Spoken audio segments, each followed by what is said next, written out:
जिस वासुकी नाग को सुमेरु पर्वत में बांध कर अमृत निकाल लिया, और उस सुमेरु पर्वत को बांध कर जब अमृत निकालने के बाद सबने अमृत ले लिया, पर वो वासुकी नाग उसको पटक दिया कोने में। ये दुनिया की रीति है।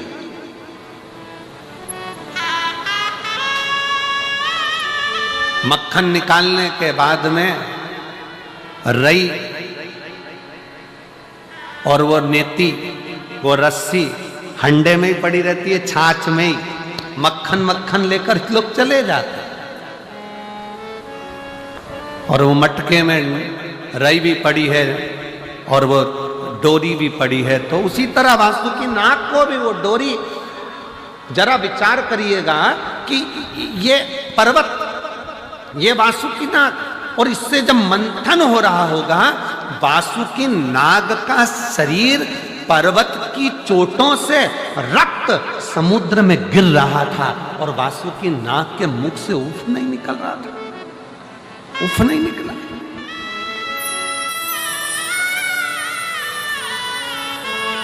मंथन हो रहा है, रस्सी बंधी है, सांप की रस्सी वासुकी नाग की, और वासुकी नाग, अब पत्थर तो पत्थर है, पर्वत तो पर्वत है, पर वो नाग तो कोमल है ना, सर्प तो कोमल है ना। जब वो खींच रहे थे, इधर असुर उधर देवता, दोनों खींच रहे हैं उसको, इधर से कोई उधर से खींच रहा है, और वासुकी नाग के शरीर का रक्त समुद्र में गिरता जा रहा है। वासुकी नाग की ओर कोई नहीं देख रहा था, सबको अमृत चाहिए था, सबको अमृत प्राप्त करना था, सबको अमृत चाहिए, बस खींच रहे हैं, खींच रहे हैं, और उसका रक्त पूरा समुद्र में जा रहा, पूरा रक्त समुद्र। और समुद्र के अंदर जब रक्त जाता गया, जाता गया, जाता गया, वासुकी नाग के पास में देवऋषि नारद आकर बोले, नाग वासुकी, तेरी चमड़ी छिल गई, रक्त समुद्र में जा रहा है, और अभी तो अमृत नहीं निकला है, और कितना घिसाएगा, तेरा शरीर बेकार होता चले जा रहा है, तुझे कष्ट नहीं हो रहा? वासुकी नाग कहता है, मैंने शंकर जी की जब आराधना करी थी, शिव ने कहा था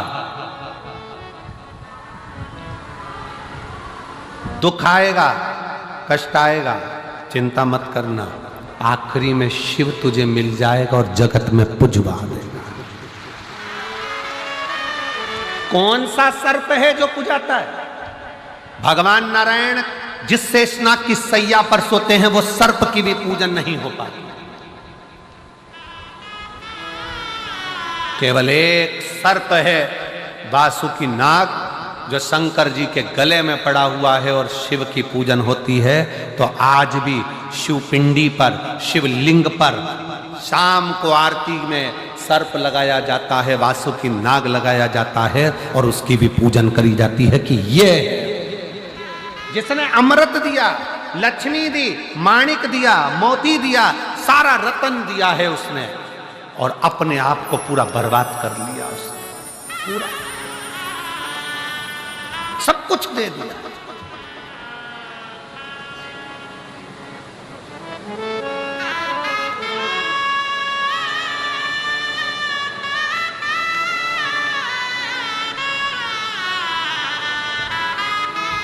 शंकर भगवान ने चंद्रदेव को भेजा वासुकी नाग के पास में, चंद्र जाओ वासुकी नाग के पास, उसका शरीर पूरा बेकार हो रहा है, घिस घिस कर उसका शरीर पूरा टूट रहा है, समुद्र में रक्त जा रहा है, चंद्र जल्दी जा, जाकर उसको थोड़ा सा अमृत तत्व दे।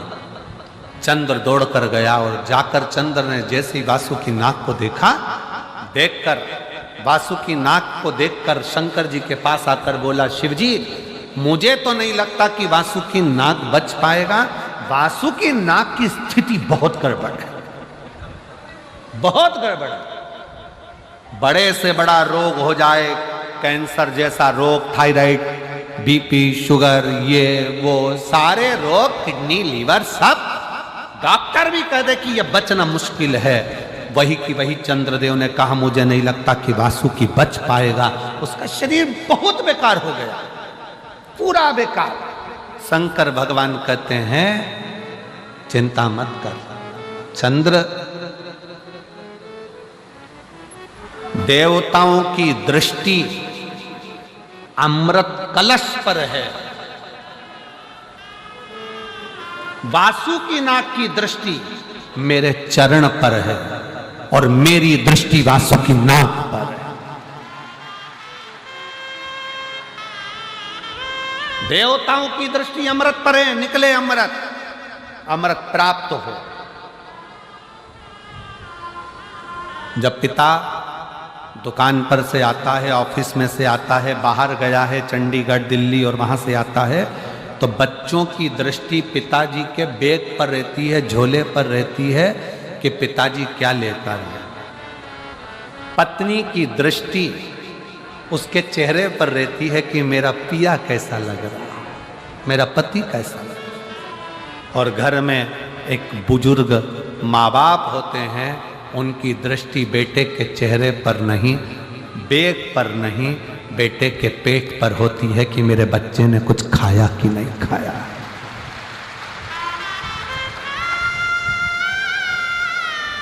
बुजुर्ग माँ बाप की दृष्टि अपने बच्चे के पेट पर होती है। बेटा सुबह से गया था, कुछ खाया कि नहीं खाया तूने, कुछ खा लिया कर, दिन भर काम पर लगा रहता है, कुछ खाया कि नहीं खाया, कुछ लिया कि नहीं लिया, बेटा कुछ खाओ, ले कुछ पाओ। हम कहेंगे आज भी हमारी माँ का फोन आता है ना, हमारी मम्मी का फोन आता है, इतना जजमान लोग सारी व्यवस्था करते हैं, सब कुछ अच्छा रखते हैं, ऐसा नहीं कि कोई कमी रहती है, पर फिर भी यजमान के यहाँ रहने के बाद भी हमारी माता जी का जब मम्मी का फोन आता है तो हमेशा एक ही बात कहती है, बेटा कुछ खाया कि नहीं खाया, कुछ पाया कि नहीं पाया, भूखा तो नहीं। ये बुजुर्ग बच्चे की दृष्टि हाथ पर रहेगी, पापा थैले में क्या लेकर आए, पापा क्या लेकर आए, पापा क्या लेकर आए, टॉफी लाए, गुड़िया लाए, ये लाए, वो लाए, सामान लाए। पत्नी की दृष्टि तुम्हारे चेहरे पर रहेगी कि मेरा पिया कैसा लग रहा है, मेरा पति कैसा लग रहा है। और घर का बुजुर्ग बूढ़ा माँ बाप अपने बेटे का पेट देखता है, बेटा बहुत दुबला हो रहा है रे बाबू, कुछ खाया क्यों नहीं तूने, कुछ पाया क्यों नहीं, तूने कुछ खाया क्यों। देवताओं की दृष्टि अमृत पर थी, अभी तक निकला क्यों नहीं है। वासुकी नाग का शरीर पूरा छिला जा रहा था, रक्त निकल रहा था, शरीर शिथिल हो गया था। नारद जी पूछ रहे हैं वासुकी बहुत कष्ट हो रहा होगा। वासुकी कहता है कष्ट जब होता जब मैं शंकर के चरण को नहीं देखता, मैं तो शिव की चरणारविंद में मेरी दृष्टि को लगा कर बैठा हूं। शिव चरणों में मैंने अपनी दृष्टि लगा, शिव चरण। कहते हैं वासुकी नाग से जब पर्वत नथा रहा था, उस मथने में शंकर भगवान नहीं आए थे। सारे देवता आए पर शिव नहीं आए। किसके लिए नहीं आए? क्योंकि जिसके शरीर पर कष्ट हो रहा हो, मेरा अपना रो रहा हो, उसको संभालेगा, उसको साधेगा। सारे देवता अमृत के कलश को पाने के लिए वासुकी नाग की रस्सी बनाकर मथ रहे, पर मेरा शंकर उस मथने में नहीं आया। वो वासुकी नाग को देखता रहा, देखता रहा, देखता रहा। और आखिरी में जब शिवजी ने देखा कि अमृत लेकर सब चले गए, वासुकी नाग शरीर शिथिल होकर कोने में पड़ा हुआ था, तब शिवजी ने जाकर पार्वती से कहा, पार्वती देखो, ए पार्वती, तूने मेरे गले में फूलों का हार डाला था, पर पार्वती आज मैं चाहता हूं मेरी जिंदगी की एक शादी और हो और तू फूलों का हार नहीं, ये वासुकी नाग का हार मेरे गले में डाल दे। ये वासुकी नाग का हार मेरे गले में पार्वती तू डाल, मेरे गले।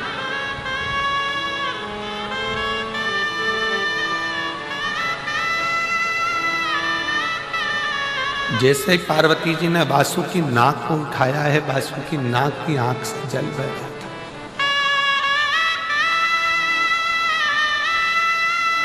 मां, कौन पुण्य मैंने करा होगा,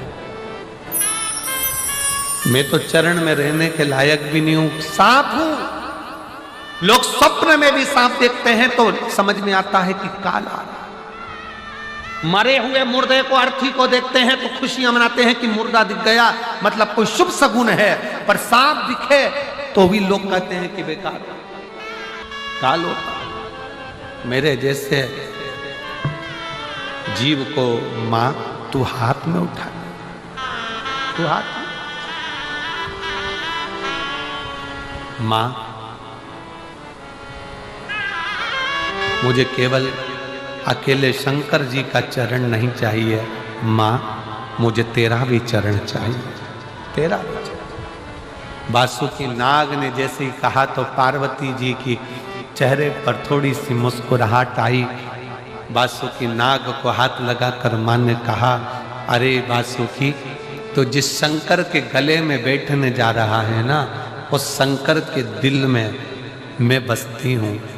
केवल तू अकेले शिव के गले का नहीं, मेरे भी चरणों का आनंद लेने वाला होगा। तू साधारण कहां है?